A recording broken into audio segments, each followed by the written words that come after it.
नमस्कार दोस्तों। देश की बात तो हम हर रोज करते हैं, आज एक प्रदेश की बात करते हैं। ये प्रदेश है मध्य प्रदेश। मध्य प्रदेश के बारे में हम सब ने सरकारी विज्ञापनों में एक जुमला सालों साल सुना है, एमपी अजब है, एमपी गजब है। तो इस अजब गजब एमपी में अजब गजब चीजें होती रहती है।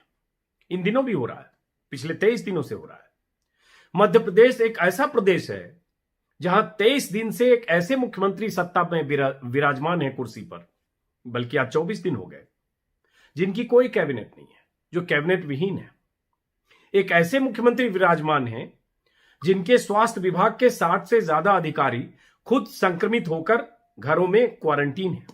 एक ऐसे मुख्यमंत्री विराजमान हैं जिनके सूबे में महाराष्ट्र के बाद सबसे अधिक मौतें हुई हैं और लगभग 53-54 मौतें हो चुकी हैं।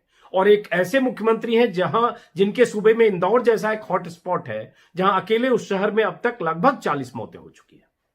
एक ऐसे मुख्यमंत्री हैं जो कई बार दशावतार की तरह लगते हैं, क्योंकि सुबह वो सिंचाई विभाग से मीटिंग करते हैं, दोपहर वो गृह विभाग से मीटिंग करते हैं, दिन में किसी समय वो फिर स्वास्थ्य मंत्री बन जाते हैं, फिर किसी समय वो कृषि मंत्री बन जाते हैं, किसी समय वो उपभोक्ता मामलों के मंत्री बन जाते हैं। वो एक आदमी अलग अलग भूमिकाओं में अलग अलग मंत्री के चोले में काम कर रहा है, क्योंकि उनकी कोई कैबिनेट नहीं है।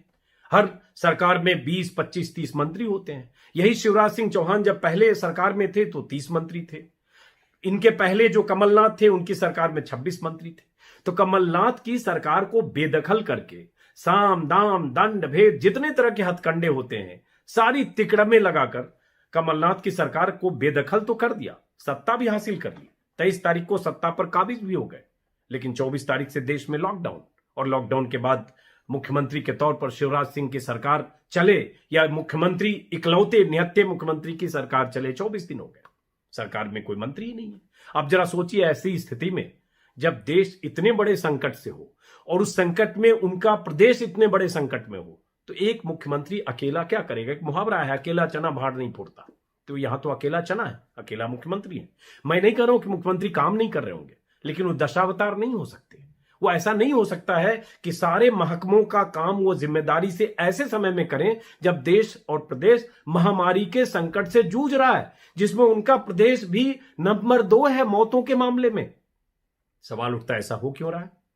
लॉकडाउन है अपनी जगह, हालांकि जब देश में सब तरफ लॉकडाउन की स्थितियां थी, सोशल डिस्टेंसिंग की अपील हो चुकी थी, उसके बाद किस ढंग से मजमा लगाकर, भीड़ जुटाकर, जश्न मनाकर उनका शपथ ग्रहण समारोह हुआ शिवराज सिंह का, वो हम सब ने देखा।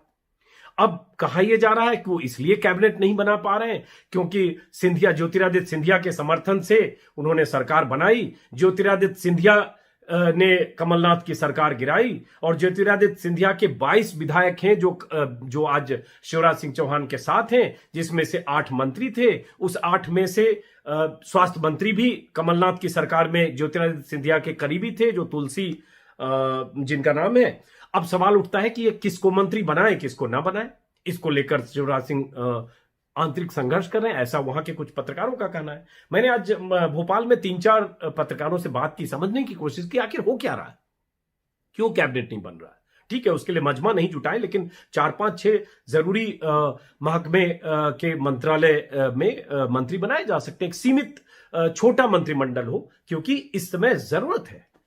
तो वहां के पत्रकारों का कहना है कि उनके सामने मुसीबत यह है कि अभी किसको शामिल करें, किसको छोड़ें, किसको कन्विंस करें और कौन बागी हो जाए, कौन नाराज हो जाए, कौन बाहर बयान दे दे, और कैसे ज्योतिरादित्य सिंधिया से वो सहमति बने कि उनके जो पहले दौर में अगर 6, 8, 10 बनते हैं, कितने बनते हैं, उसमें ज्योतिरादित्य सिंधिया की लिस्ट में से कितने होंगे, उस लिस्ट में से जो होंगे उनको कौन सा मंत्रालय मिलेगा। ये जो खेल है, जो आपसी दावपेच का कहें या आपसी सामंजस्य का, ये कहीं पटरी पर नहीं बैठ रहा, ऐसा वहां के कुछ पत्रकारों का कहना है। लेकिन इससे भुगत कौन रहा है?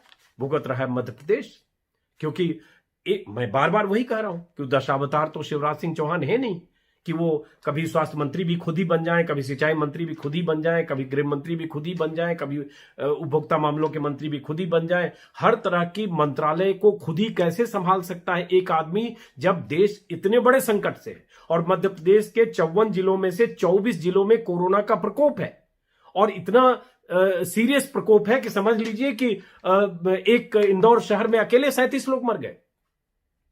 और आप सबको पता होगा कि स्वास्थ्य विभाग की जो वहां प्रमुख सचिव पल्लवी जैन थी, उन्होंने अपने बेटे की ट्रैवल हिस्ट्री छिपाई। उसके बाद उनको कोरोना हुआ, संक्रमित हुई। कोरोना पॉजिटिव होने के बाद भी वो मीटिंग्स करती रहीं, यहां तक कि मुख्यमंत्री के साथ भी वीडियो कॉन्फ्रेंस करती रहीं और उसके बाद स्वास्थ्य विभाग के अधिकारियों से मिलती रहीं। नतीजा ये हुआ कि पूरे स्वास्थ्य विभाग में कोरोना सबको संक्रमण हो गया और उसमें वो तादाद 60 से 65 लोग का है। तो मध्य प्रदेश भोपाल में जितने संक्रमित हैं उसमें से एक संक्रमण पल्लवी जैन को हुआ और उसके बाद इतने अधिकारियों का हुआ, जिसमें 4 IAS अधिकारी। और कहा यह भी गया कि चूंकि अधिकारियों को हुआ और उसके बाद इवन पल्लवी जैन के मामले में भी हुआ कि वो क्वारंटीन होने को तैयार नहीं थी, और बाकी अधिकारियों के बारे में भी पॉजिटिव पाए जाने के बाद ये लोग क्वारंटीन के नियम का पालन नहीं कर रहे थे। और किसी डीएम या जिले के अधिकारी के क्या विसात, क्या औकात की वरिष्ठ IAS अधिकारियों को क्वारंटीन करने और क्वारंटीन होने के लिए मजबूर करें, जैसे आप दूसरे लोगों को करते हैं, गाड़ियां भेजकर किसी ढंग से उसको क्वारंटीन करते हैं। वो सब बड़े अधिकारी थे, उन्होंने लापरवाही की और लापरवाही का खामियाजा हुआ कि 60 लोगों को क्वारंटीन होना पड़ा संक्रमित होकर, और उसके बाद पूरा स्वास्थ्य विभाग क्वारंटीन है। पूरा स्वास्थ्य महकमा जो अभी सूबे में जो इतने लोग संक्रमित हैं उनके बारे में उनकी चिंता कर पाता, लेकिन वो खुद क्वारंटीन है। अब इन सब के बाद राजनीति ये कि शिवराज सिंह कैबिनेट नहीं बना पा रहे। मैं कहना चाहूंगा शिवराज सिंह से, मैं कहना चाहूंगा प्रधानमंत्री मोदी से, मैं कहना चाहूंगा बीजेपी अध्यक्ष JP नड्डा से कि अभी सबसे बड़ी जरूरत है जो आपने कर लिया 24-25 दिन पहले, वो तो कर लिया। सरकार जैसे गिरा के बनाना था बना लिया। आप जितने तरह के हथकंडे इस्तेमाल करके आपने ज्योतिरादित्य सिंधिया के जरिए ऑपरेट करके 22 विधायकों को शामिल करके 8 मंत्रियों से इस्तीफा दिलवा के सब कर लिया। अब तो कम से कम 4, 6, 10 लोगों की सीमित कैबिनेट ही तो बनाइए और उसके लिए आप तरीका निकालिए, क्योंकि स्वास्थ्य मंत्री सबसे जरूरी है। लॉ एंड ऑर्डर के लिए आप जो अगर गृह मंत्री खुद रहना चाहते हैं शिवराज, तो दूसरे उसमें राज्य मंत्री हो। इसी तरह से उपभोक्ता मामले देखना बहुत जरूरी है, किसानों के लिए कृषि मंत्री जरूरी है। ये सारे ऐसे महकमे हैं जिसकी मॉनिटरिंग जरूरी है। दिन में 10 बार, 20 बार, 25 बार फोन पर और वीडियो कॉन्फ्रेंसिंग पर। ये कौन करेगा?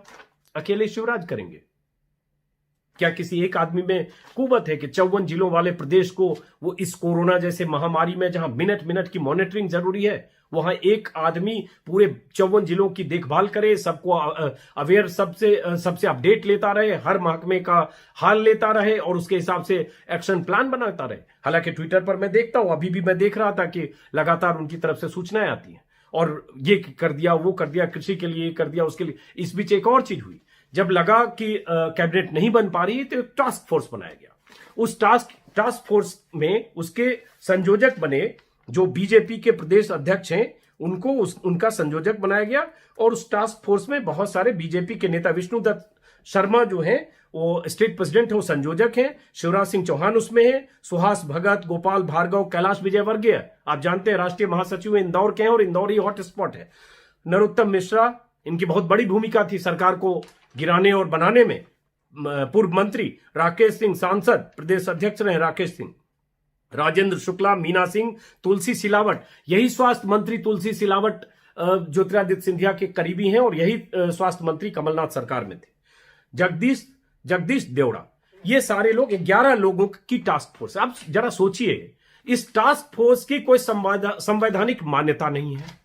इस टास्क फोर्स की कौन कितनी सुन रहा होगा मुझे कहना मुश्किल है, क्योंकि किस कागज पर दस्तखत करके कौन से फैसले कर सकते हैं, किनका ट्रांसफर पोस्टिंग कर सकते हैं अगर जरूरत होती है तो, कहां कौन सी चीज सैंक्शन कर सकते, कहां कितनी चीज मॉनिटरिंग कर सकते अपने दस्तखत से, कहां कितने फंड रिलीज कर सकते, जैसे स्वास्थ्य मंत्री करता है, जैसे उपभोक्ता मामलों का मंत्री करता है, जैसे कृषि मंत्री करता है, जैसे वित्त मंत्री करता है। हाँ, वित्त मंत्रालय बहुत अहम है। ये सब टास्क फोर्स की अथॉरिटी है क्या? ये कोऑर्डिनेशन के लिए कमेटी बना दी गई, जैसे कोई पंचायती राज चल रहा हो, पंचायत सभा चल रही हो। कैसे सोचा जा सकता है? और ये क्यों नहीं हो रहा है? ये सवाल पूछा जाना चाहिए और इस सवाल का जवाब शिवराज सिंह चौहान को देना चाहिए, इस सवाल का जवाब बीजेपी अध्यक्ष को देना चाहिए। आपको इतनी जल्दी थी कि जब देश में कोरोना का खतरा देश में दस्तक दे चुका था, जब एयरपोर्ट सील होने की बात हो चुकी थी, जब जनता कर्फ्यू की बात हो चुकी थी, और ये सब होने के बाद आप सरकार बनाने में थे और आप ये इल्जाम है, ये आरोप है कि ये सारी चीजें इसलिए डिले की गई 10 दिन पहले कुछ लॉकडाउन या सख्ती होती इसलिए डिले की गई क्योंकि मध्य प्रदेश में सरकार बननी थी और ये बेंगलुरु से लेकर यहां तक अलग अलग जगह विधायकों को बटोर कर रखा जा रहा था और ये तिया पाचा करके सरकार बनाना था। तो सरकार तो बना ली, लेकिन अब जो जिम्मेदारी है कि उस सरकार के हाथ पैर आंख कान नाक जितने चाहिए वो तो बनाइए। वो नहीं बनाएंगे तो शिवराज सिंह दशावतार, बार बार करो, शिवराज सिंह दशावतार नहीं है। वो 10 अवतार लेकर 10 महकमों की मीटिंग्स करके 10 महकमों को संचालित और कंट्रोल करके कोरोना से जुड़े हुए हर मामले की देखभाल और मॉनिटरिंग अकेले नहीं कर सकते। ये बहुत मुश्किल वक्त है, इसके लिए जरूरी है कि सरकार के बाकी मंत्री नियुक्त हों।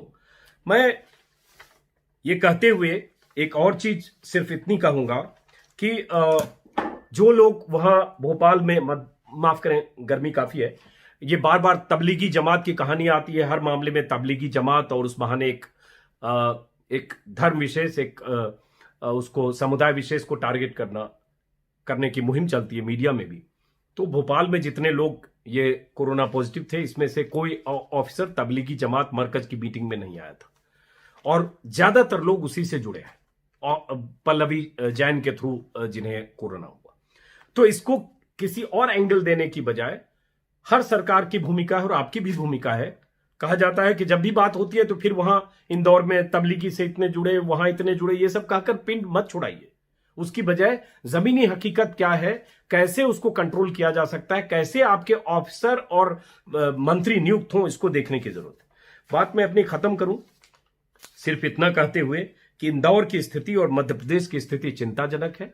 उत्तर प्रदेश इतना बड़ा राज्य है, वहां तारीफ करेंगे योगी आदित्यनाथ की। इतने बड़े सूबे में, 75 जिलों वाले राज्य में, 20 करोड़ की आबादी वाले राज्य में सबसे कम, अगर आबादी के हिसाब से देखें तो सिर्फ 11 मौतें हुई है और 755 कंफर्म केसेज मिले हैं, जबकि मध्य प्रदेश में 980 केसेज मिले। हालांकि उसको लेकर एक इल्जाम मध्य प्रदेश को लेकर जो पूर्व मुख्यमंत्री हैं कमलनाथ, उन्होंने ये भी लगाया कि टेस्टिंग ही नहीं हो रही है। प्रति 10 लाख 25 से 30 लोगों का टेस्ट किया जा रहा है। अब ये इस टेस्टिंग के आंकड़े पर मैं तो कुछ नहीं कह सकता क्योंकि कमलनाथ का बयान है, लेकिन ये सच है कि भारत में टेस्टिंग पाकिस्तान से भी कम हो रही है। और उस टेस्टिंग की लिस्ट देखेंगे, दुनिया के देशों में 3000, 4000, 5000 तक टेस्टिंग हो रही है। हम 125 से 30, 135 लोग प्रति 10 लाख में कर रहे हैं। मध्य प्रदेश के बारे में इल्जाम है बीजेपी के, माफ करें कमलनाथ का, कि 25 से 30 लोगों की टेस्टिंग हो रही है। तो हो सकता है सही आंकड़े ना हो। तो इसको बहुत तेजी से करने की जरूरत है। और शिवराज जी, कैबिनेट बनाइए। 5, 7, 10 लोगों को कैसे शामिल करेंगे, वो कौन लोग हैं? सिंधिया जी से अप्रूवल लेना है, सिंधिया जी को रजामंद करना है, उनकी लिस्ट में से कोई स्वास्थ्य मंत्री होना है। जो पहले स्वास्थ्य मंत्री थे वो बनने को नहीं तैयार हैं, वो बनना चाहेंगे तो उनको आपको बनाना होगा। कैसे करेंगे? तुलसी सिलावट को कैसे मैनेज करेंगे या क्या होगा? ये जो भी करना हो करिए, जैसे आपने पहले किया। लेकिन जरूरत है इस वक्त कि मध्य प्रदेश में कैबिनेट बने, और जरूरत है इस वक्त कि कोरोना से लड़ाई में आप अकेले 10 अवतार मत बनिए, आप कम से कम 10 मंत्री बनाइए जो जिनके काम डिस्ट्रीब्यूट हो, और वो जल्द से जल्द करने की जरूरत है। चलिए इस वीडियो को यहीं खत्म करता हूं। मेरा मकसद सिर्फ मध्य प्रदेश को लेकर अपनी बात कहना था, क्योंकि मध्य प्रदेश में स्थिति चिंताजनक है। और मैं जितनी बार सोचता हूं, कई बार लगता है कि एक आदमी कैसे इतने मंत्रालय को देख रहा है, कैसे अलग अलग अधिकारियों के साथ मीटिंग करके सारी भूमिकाएं खुद ही, एक आदमी कितने चोले में एक साथ हो सकता है। तो बात खत्म करते हैं, मुलाकात होती रहेगी और